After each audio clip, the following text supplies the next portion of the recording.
instrumento vivo, meu Senhor, envia-me para ser o seu abraço acolhedor e levar tua...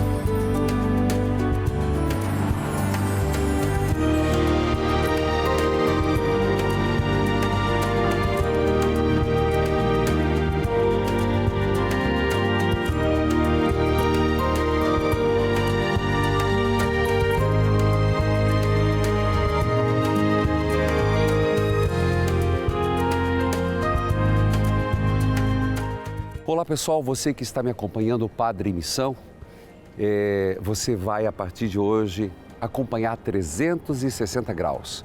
E eu estou onde? Estou em Pádua, estou no norte da Itália, começando santuários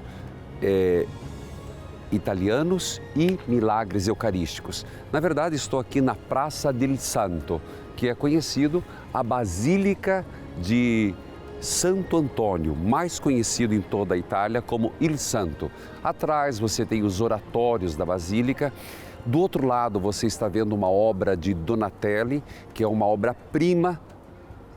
E você vai vendo toda essa fachada.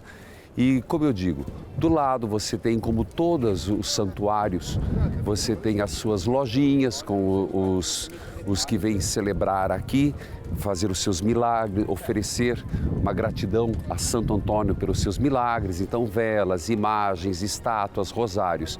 E aqui nós estamos entrando na igreja, propriamente dito, que é a Basílica de Santo Antônio, mais conhecida como Il Santo.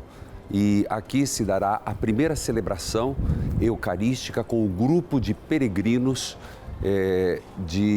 desse santuário italiano e também desse milagres eucarísticos.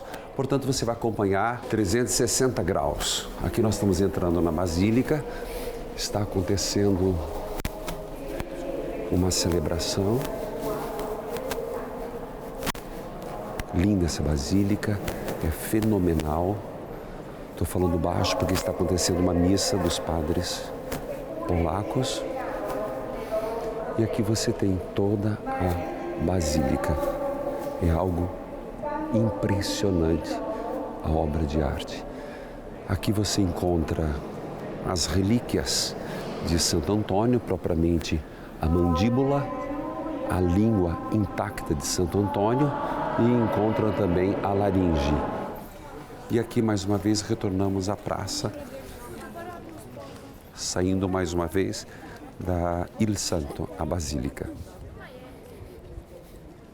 Mais uma visão de toda a Pádua. Do lado tem muitas igrejas, o que é comum, lembrando que Pádua é a capital mais antiga do norte da Itália. É a mais antiga do norte da Itália, que teve uma grande influência perto de Veneza.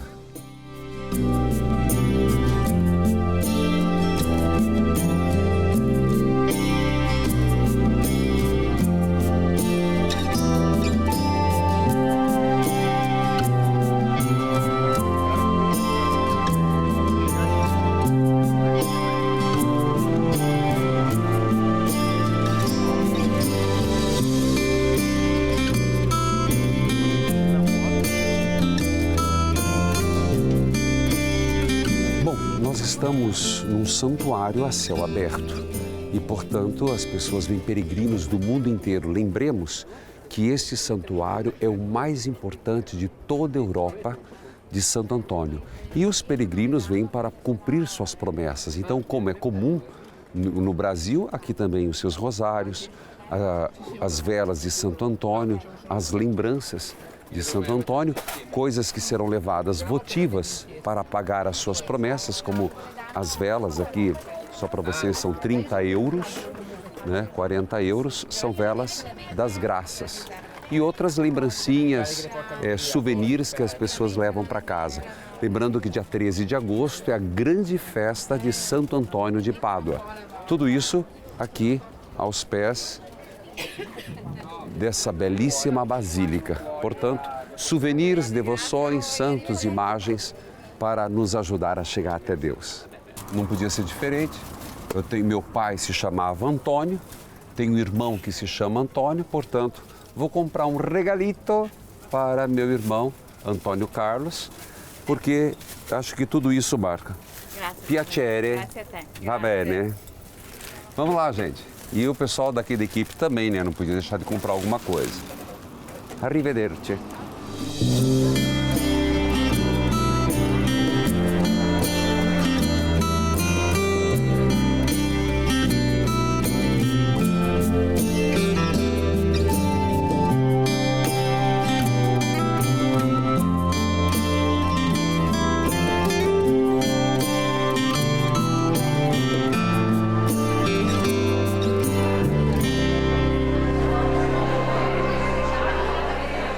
Querido povo de Deus, nós estamos aqui na Basílica de Santo Antônio de Pádua.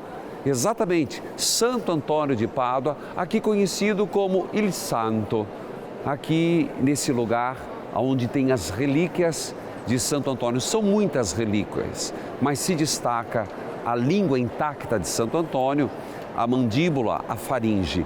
Mas nós vamos começar com a Santa Missa. Claro, a Eucaristia, que é o ponto de chegada e partida de toda a vida cristã. Por isso, seja bem-vinda ao Padre em Missão, juntos aqui. Início da peregrinação dos santos italianos e dos milagres eucarísticos. E você acompanha agora a Santa Missa e tudo o que se transcorre desse grupo maravilhoso que está aqui conosco.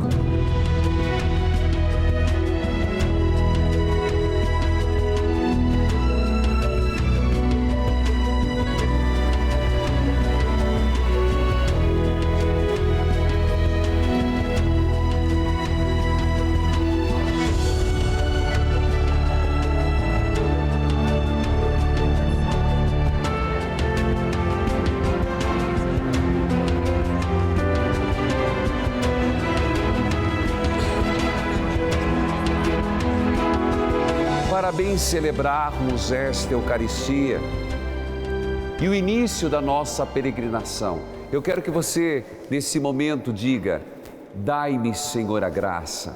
Dai-me, Senhor, a graça de uma santa peregrinação.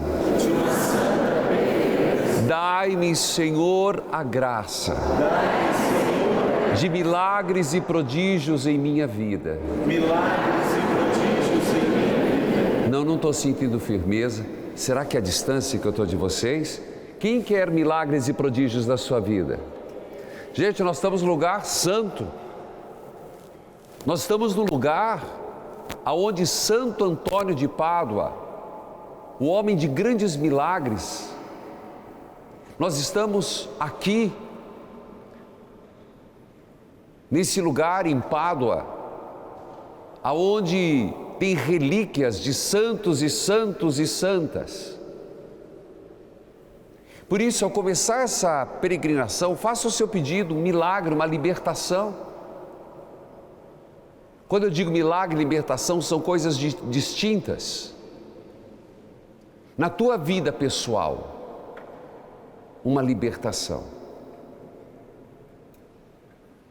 Na vida familiar, um milagre.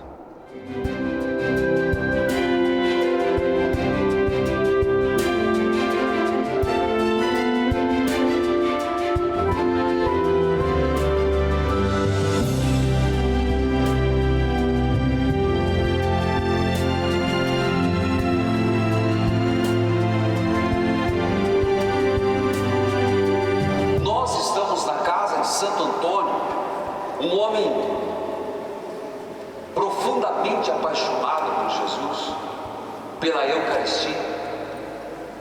Nasceu em Lisboa, mas veja o percurso desse homem. Lá em Portugal, recebe a notícia de alguns franciscanos degolados no Marrocos. Teve uma vida inquietada e disse: não, já estou numa ordem, mas eu quero mudar de vida, vou seguir um tal de Francisco. Contemporâneos morreram mais ou menos 5 anos depois um do outro. Antônio vai para Marrocos, pega uma embarcação, naufraga aqui na Sicília e fica na Itália. Vai até Assis, onde nós iremos, e vem para Pádua. Você veja a mudança de vida de um homem. E a partir daqui, se dedica aos pobres, aos miseráveis. Era conhecidíssimo por dar bons conselhos aos casais. Um homem que sabia partilhar o que não tinha, que fazia a riqueza com a sua pobreza. Um homem que, Santo Antônio de Pádua, desta cidade, quando você escutar aquele Santo Antônio casamenteiro, é aqui, tem a língua intacta de Santo Antônio, a laringe de Santo Antônio, a mandíbula de Santo Antônio. Olha que impressionante. Claro, tem outros relicários, outras peças do corpo, outras partes do corpo. Mas você sabe que o que ficou intacto em Santo Antônio, a parte do que ele falava. Laringe, mandíbula e língua. Porque Santo Antônio falava tão bem de Jesus, falava com tanto amor de Jesus, que foi um dos poucos santos que foi visto com Jesus no braço, e Jesus dizendo: meu querido Antônio, você fala tão bem de mim, que se os padres fizessem o mesmo, o mundo teria se convertido. E eis que fica intacto o instrumento que ele usava para falar tão bem de Jesus: a língua, a mandíbula e a faringe. Um homem que pregava sobre a Eucaristia com fervor. 3 anos foi para a França para combater heresia. Um homem muito culto, o primeiro doutor franciscano. Um homem de joelho dobrado e de inteligência rara. Será que aqui não estaria um bom começo de uma peregrinação para dizer: Senhor, que todas as minhas faculdades, minha inteligência, minha oratória, tudo que eu vivo, todos os dons que me deste, Senhor, usarei em teu favor. Aí que está a nobreza. A nobreza não está em esconder os seus dons. Até São Francisco pedia opiniões a Antônio. Antônio, com 26 anos, foi nomeado provincial do norte da Itália. Um homem de uma inteligência rara, que debatia heresia e defendendo nosso Senhor Jesus Cristo, mas ao mesmo tempo um homem tão dócil, que quando aqui por esses caminhos, aqui do lado, no inverno lhe pediram pão e ele só tinha um pouquinho, não teve coragem de dizer: vá sem comer, deu o que tinha. E quando os frades aqui nesse inverno rigoroso do norte da Itália desceram, a multiplicação dos pães era grande no cesto. Você percebe que Deus multiplica aquilo que você põe à disposição de Deus. Se você guardar, apodrece. Se você segurar, que tal você pedir o início dessa peregrinação? Senhor, primeiro, aflore em mim todos os meus dons, e tudo que eu tenho, eu te entrego, e, se quiser, multiplique mais. Irmãos, eu quero acolher com grande carinho também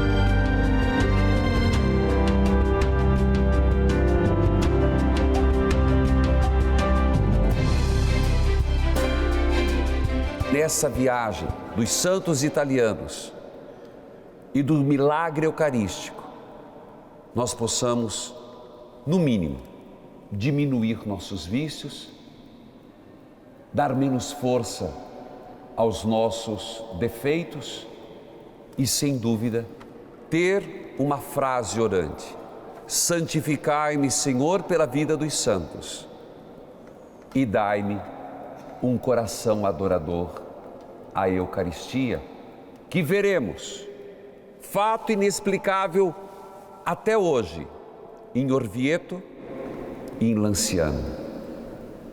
Que todos nós sejamos abençoados nesses dias que passaremos por essas terras. Amém.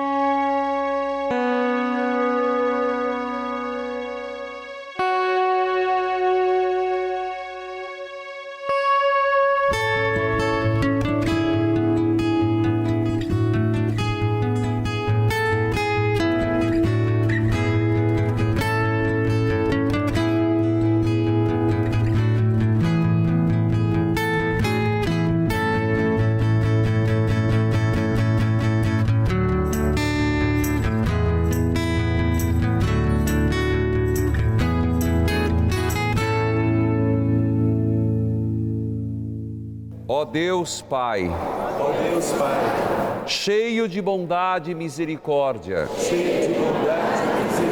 estamos nesta igreja dedicada a Santo Antônio. Santo Antônio, eu estou aqui para pedir. Abençoai todas as famílias. E de modo particular a minha família. Afaste para longe das famílias todos os ataques do inimigo, todas as malícias e perseguições. Ó Santo Antônio, neste templo dedicado a Ti, protegei e guardai a minha família. Abençoai os jovens. Protegei os idosos. Guiai as crianças. Livrando-as de todo o mal. Eu te entrego e consagro a minha família, Santo Antônio. Eu te entrego e consagro a minha família, Santo Antônio. Eu te entrego e consagro a minha família, Santo Antônio.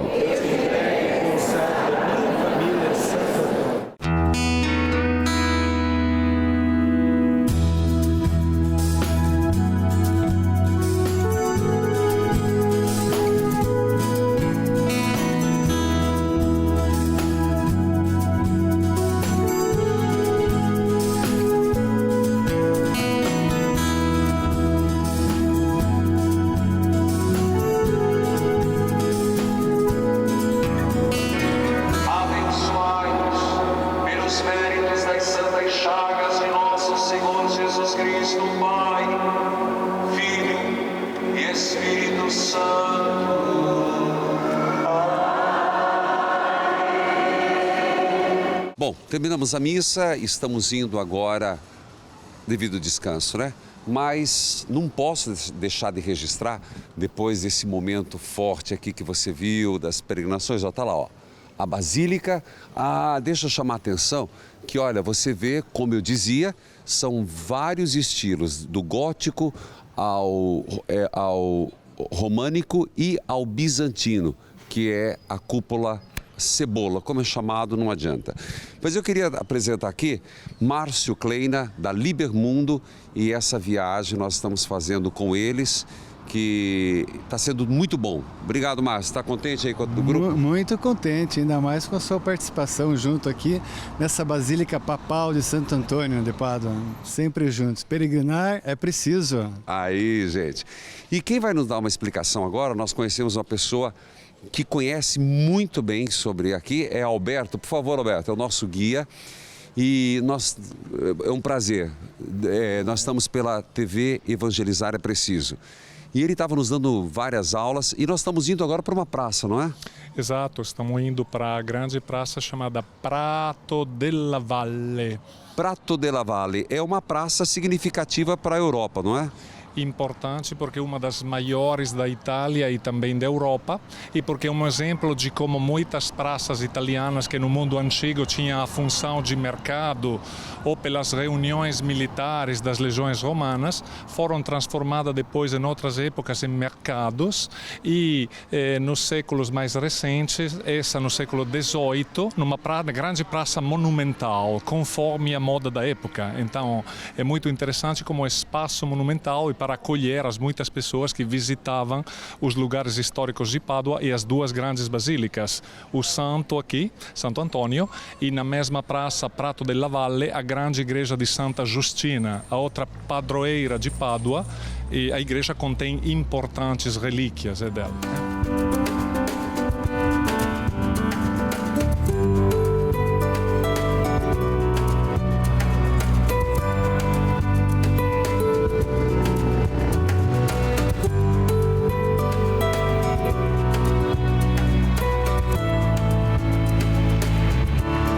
Pessoal, gostaria de dizer para vocês que nós estamos na praça de Pádua, que é lindíssima por sinal, nós estamos em pleno verão. Aqui você está vendo esse chafariz e são inúmeras as estátuas. É bom lembrar que não tinha televisão, então a praça acaba sendo a televisão do seu tempo, mostrando todos os escultores, os pintores, etc. Como aqui pertenceu a Veneza, então quando Napoleão Bonaparte chegou aqui, ele quis tirar toda e qualquer influência de Veneza para que realmente tirasse da história toda e qualquer influência e marcasse uma nova época. Portanto, você está diante de uma das praças mais lindas da Europa e é uma praça que tem vários canais. Esses canais iam até Veneza, não é?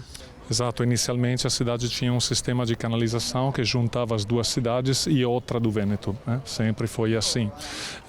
Aqui é importante porque no ano 1775, depois de muito tempo que a praça era um espaço de mercado, passou a ser propriedade da prefeitura de Pádua e foi transformada numa enorme hélice com duas filas de estátuas que representam todos os homens mais famosos da cidade.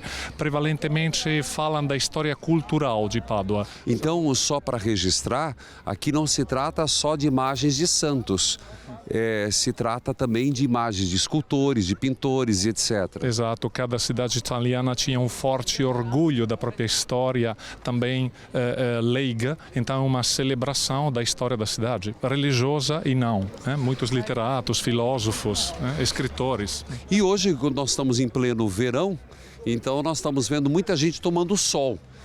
Porque aqui é muito intenso, o calor é intenso e o inverno é intenso, né? Exato, aproveitam dos 2 meses de verão, claro. 2 meses só? 2 meses de verão, depois, claro, tem a primavera e o outono que são agradáveis, mas não com essa temperatura, e o inverno rígido. Então, em julho e agosto, as pessoas saem mais, se encontram num espaço aberto com a família também, aproveitam do calor.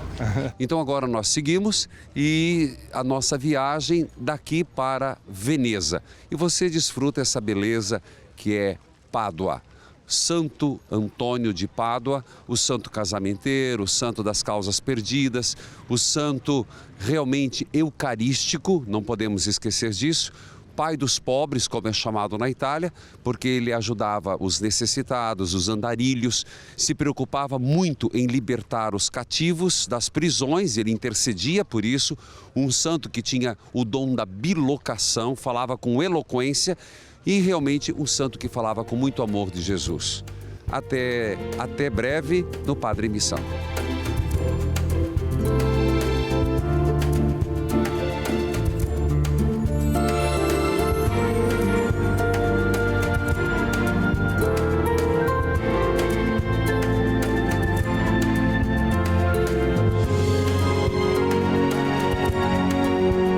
Olá pessoal, nós estamos Padre em Missão e hoje Santos Italianos e Milagres Eucarísticos. Estamos no Mar Adriático, estamos, na verdade, nós não pegamos um vaporeto para podermos chegar antes e gravar Padre em Missão. Você pensa que não dá trabalho?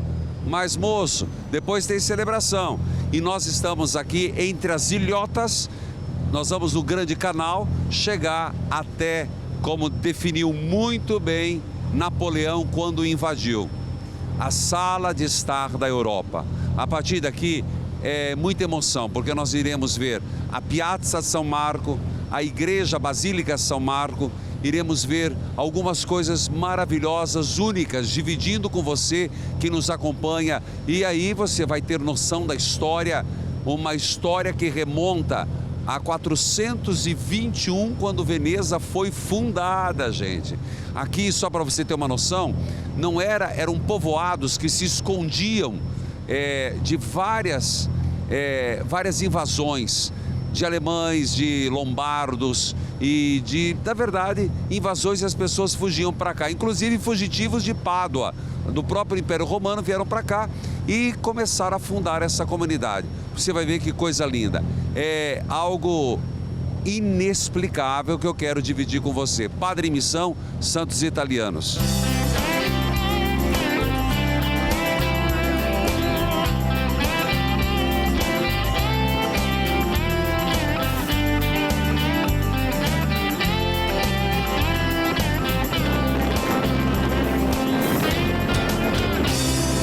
Aqui é impressionante porque vocês estão vendo aqueles marcos lá, quando, na verdade, Veneza se defendia pelas águas. Se você souber, quando estavam em guerra, eles tiravam todos os marcos. Então aqui é muito feito de buracos, de areia, e todos os navios encalhavam. Portanto, em tempo de guerra, eles tiravam os marcos e deixavam os barcos encalharem. Então, todo navio que vinha para guerrear, praticamente não chegava em Veneza. Quando estavam em paz, eles marcavam com esses sinais e com as iluminações, facilitando as pessoas a chegarem. Os venezianos sabiam se defender e era usado o termo: o mar é nossa grande muralha, uma expressão dos venezianos.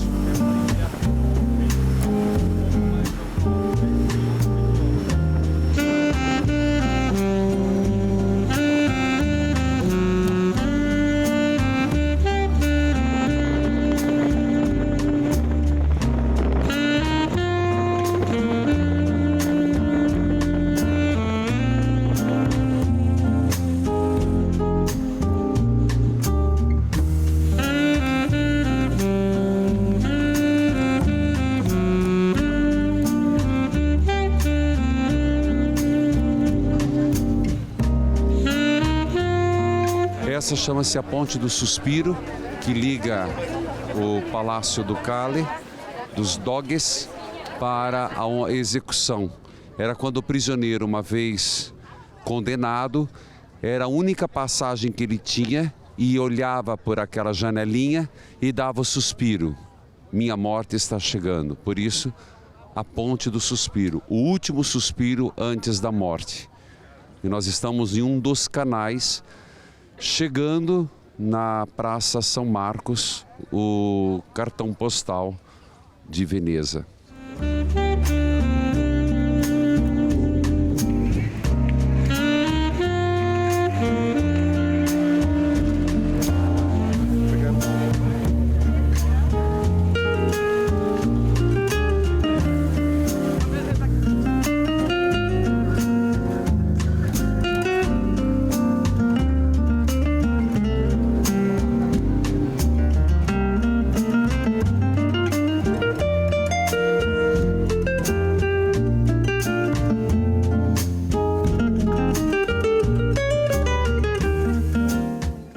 Bom, nós estamos aqui, Padre Missão, e quero registrar que nós estamos em frente àquela que é a Basílica conhecida e universalmente, a Basílica de São Marcos, que se celebra dia 25 de abril de 68, que tem a ver com a Anunciação de Nossa Senhora, dia 25 de março. E depois eu conto melhor essa história. Gostaria de chamar a atenção para alguns aspectos. Nós estamos numa das praças que Napoleão Bonaparte, quando tomou, chamava de a sala de estar da Europa. Mas vamos voltar à origem de Veneza. Do que nós estamos falando? Nós estamos falando de Veneza do ano 421 depois de Cristo, evidentemente, quando o aglomerado de pessoas aqui vieram e começaram nas pequenas ilhotas, são mais de 100 ilhotas, muito mais, que começaram a ser pavimentadas, começaram a ser construídas. Por isso, Veneza é única no charme, no romantismo e também na espiritualidade, na música. Sobre isso falaremos depois. Nós, logo que chegamos, temos o leão. O leão alado, que significa exatamente São Marcos. E por quê?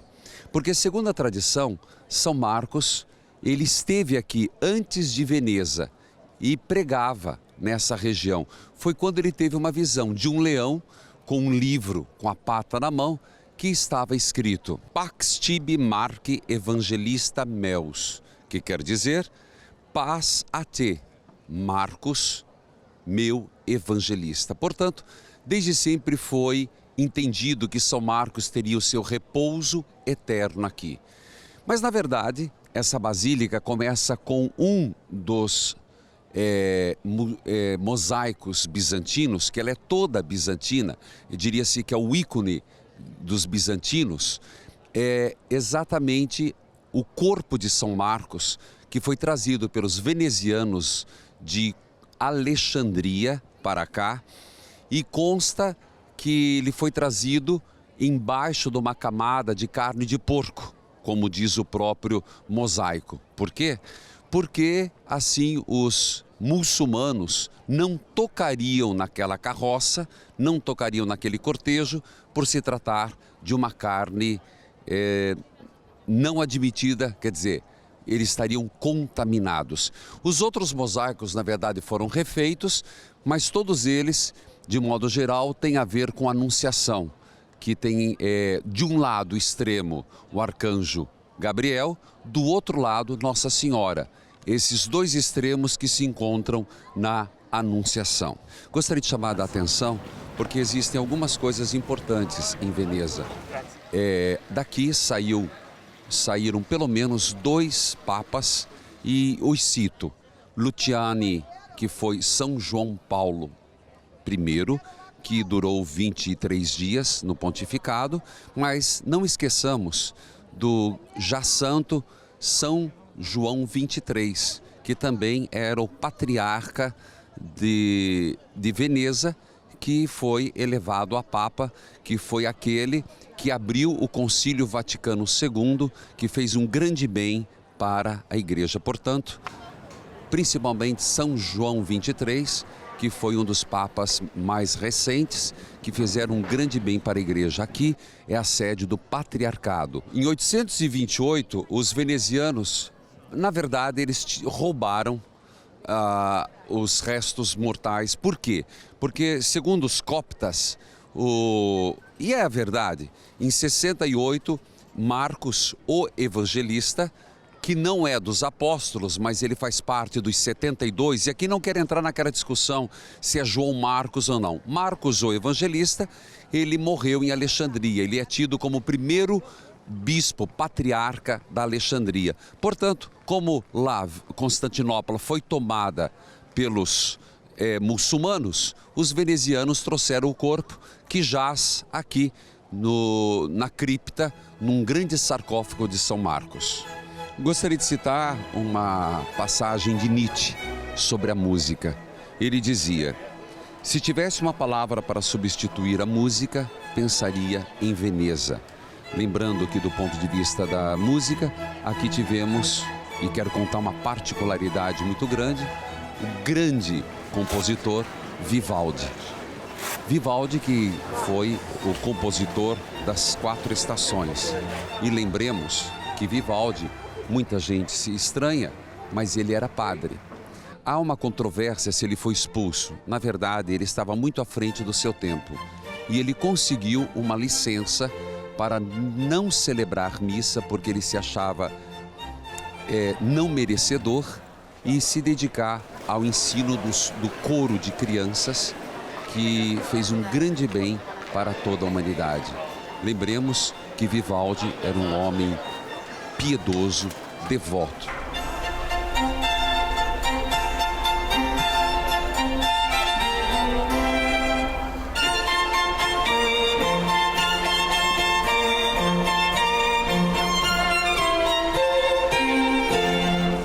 É de se chamar a atenção esses 4 cavalos. Esses 4 cavalos hoje são réplicas, mas eles na verdade também foram saqueados de Constantinopla na Quarta Cruzada em 1204, que o Papa pediu que fosse restabelecida a grande Basílica de Santa Sofia e a Basílica dos Apóstolos. Inclusive, essa igreja também é feita no mesmo estilo da Basílica de Santa Sófia, como alguns chamamos, ou Sofia, como nós falamos, que é a cruz grega. Esses cavalos foram também depois levados por Napoleão, mas foram restituídos depois a Veneza pós-guerra. São 4 cavalos emblemáticos. Esses são cópias feitas de fibra de vidro, porque os originais estão guardados num outro museu no interior. São cavalos que inclusive inspiraram muitos outros cavalos em todo o mundo.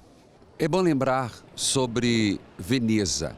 A população era muito grande. Hoje a realidade é que a cada ano praticamente 2.000 pessoas deixam de morar aqui devido ao alto custo de vida, a forma difícil de muitos turistas diariamente, e por isso se justifica que nessa cidade se tenha mais ou menos 200 igrejas. Eu gostaria de chamar a atenção 2 pontos importantes dentro dessa belíssima e magnífica igreja, que às vezes devido... tocam os sinos, que coisa linda. Aí do relógio, eu tenho que falar desse relógio. Esse relógio antiquíssimo é uma das peças importantes, que aqui não marca só a hora, marca o zodíaco, marca a lua, e foi feita entre ouro e essa pedra maravilhosa, esse fundo azul. Segundo a história, os que confeccionaram ficaram cegos ou foram cegados, segundo a lenda, para que não pudessem fazer uma réplica em outro lugar. Esse é um relógio famoso e está tocando agora, escutou, né? Outro detalhe importante da Piazza São Marco é esse campanário.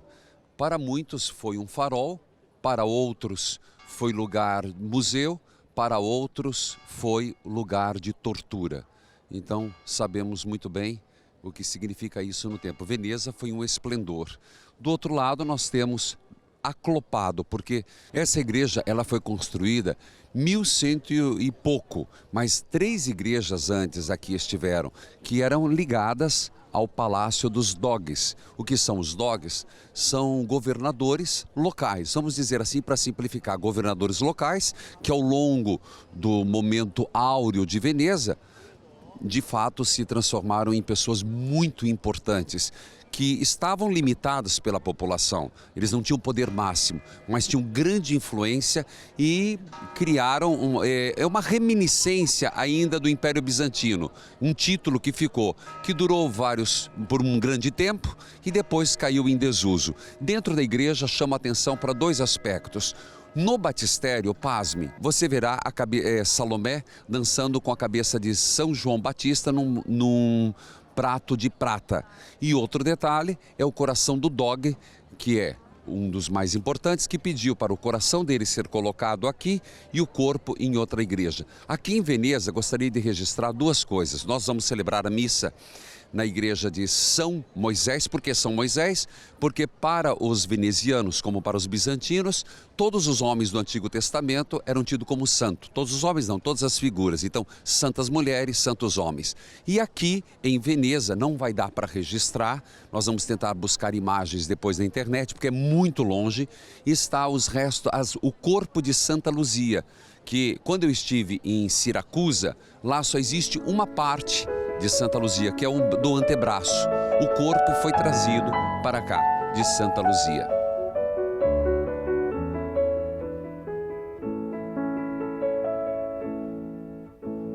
Bom, eu gostaria de contar, nós estamos na grande praça de Veneza e é algo lindo.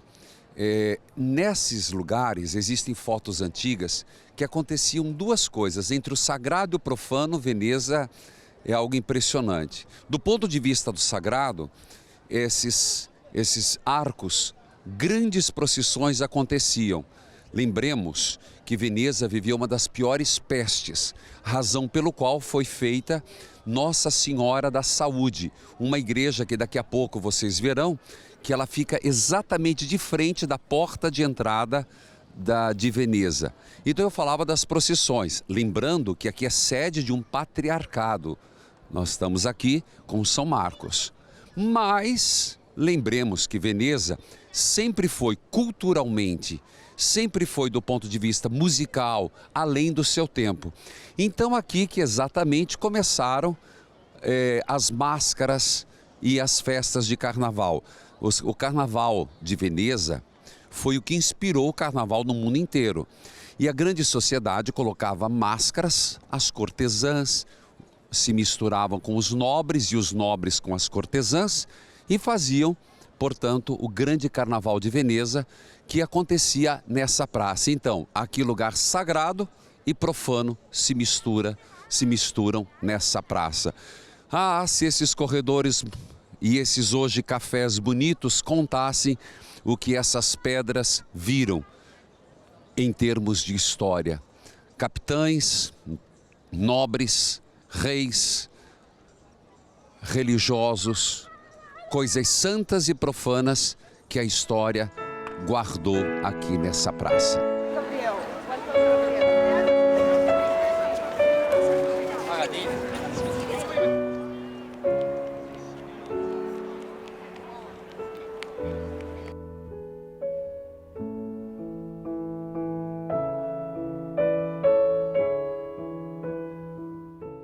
Nós tivemos o privilégio de parar aqui e nós estamos numa loja de máscaras lindas. Aqui são peças de Murano, você sabe, né? Cristal de Murano são coisas maravilhosas. E nós estamos com as máscaras de carnaval. E caiu na minha mão aqui a máscara de Casa Nova. Conhece a história, né? O Dom Juan da vida, que fazia de tudo e conquistava as mulheres. Então, dividindo com você um pouco também desse material. Lindo, não é?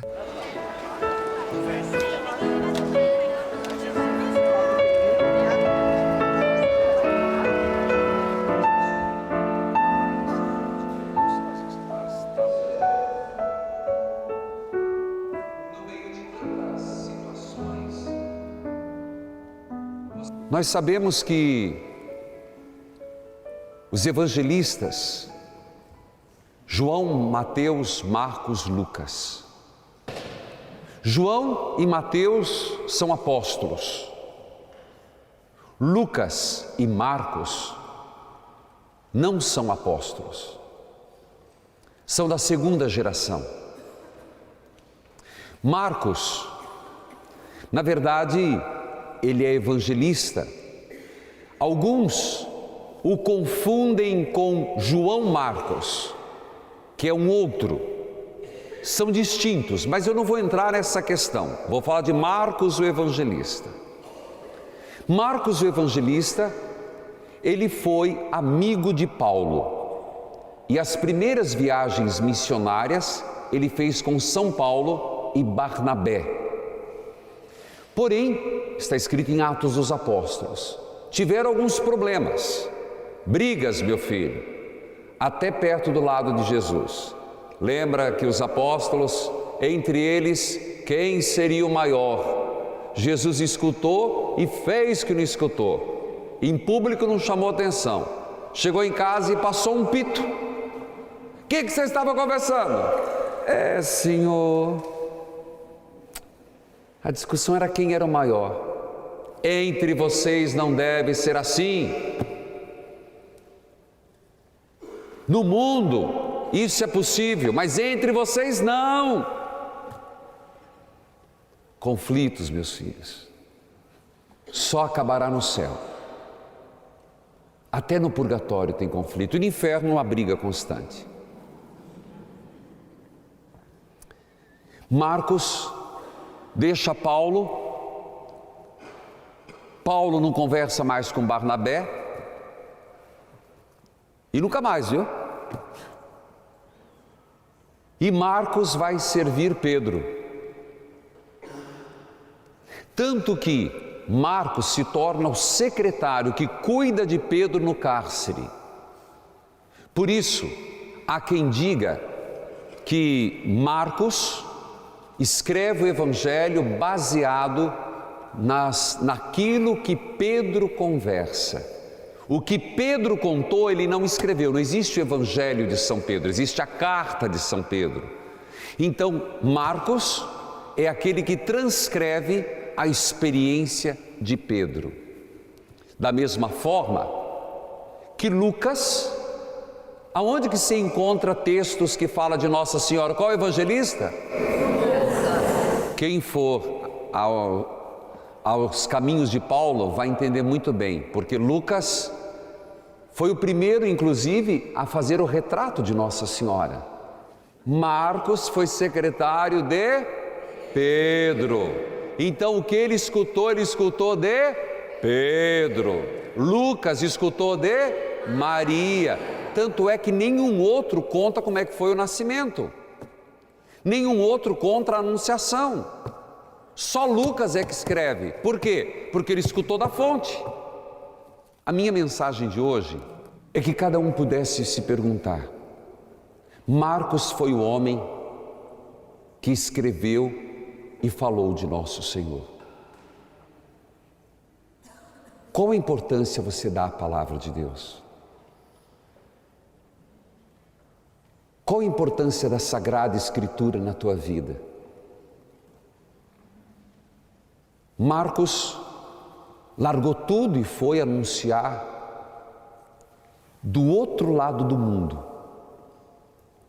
Precisava? Não. Veio aqui, isso aqui não era nada antes de 68. Eram ilhotas, até hoje são ilhotas, pequenas ilhas cortadas por canais. Enquanto às vezes a gente fica muito acomodado, Marcos foi um homem inquieto. Como eu disse, aqui perto tem os restos mortais de Santa Luzia, que na verdade não morreu aqui, morreu em Siracusa. Eu disse, em cada esquina um santo. Mas e a palavra de Deus a ser anunciada? Nós não passamos aqui por acaso, nós passamos por causa de São Marcos, o evangelista. Essa igreja foi uma providência divina. A imagem que você está tendo aqui é de Êxodo capítulo 20 e 21, quando Moisés sobe o Monte Sinai. E eu queria que você pensasse, Moisés sobe a mandado de Deus. Quando ele sobe no Monte Sinai, Deus lhe dá a tábua da lei, 2 tábuas. Porém, ele demora 40 dias. Enquanto Deus, lá no alto, dá ao povo a chance de libertação, dizendo: eu serei vosso Deus e vós sereis meu povo. Porque ele demorou, o povo que Deus libertou lá embaixo, juntou todo o ouro e pediu para Arão fazer um bezerro de ouro. Lá em cima, Deus dava a libertação para seu povo. No Monte Sinai, Deus preparava algo maravilhoso para o seu povo. Termino dizendo: suba até o Sinai. E se você está embaixo esperando a graça, 40 dias é pouco. Não queira construir um bezerro de ouro com os seus ouros, se o que o Deus tem para te dar é algo muito mais valioso, que a traça não corrói, o ladrão não rouba. Espera um pouquinho mais. A graça está descendo. Não queira atentar contra Deus, espere um pouquinho mais. Não construa seu bezerro de ouro. Ao levar para casa, lembre: eu estou esperando a graça de Deus. Moisés, mesmo que demorar, não me deixe construir meu falso ídolo. Deus não está demorando, Deus está caprichando. Amém. Em pé. O Senhor esteja convosco. Por intercessão de Nossa Senhora e pelos méritos das santas chagas de nosso Senhor Jesus Cristo, abençoe-vos o Deus Pai, Filho, Espírito Santo.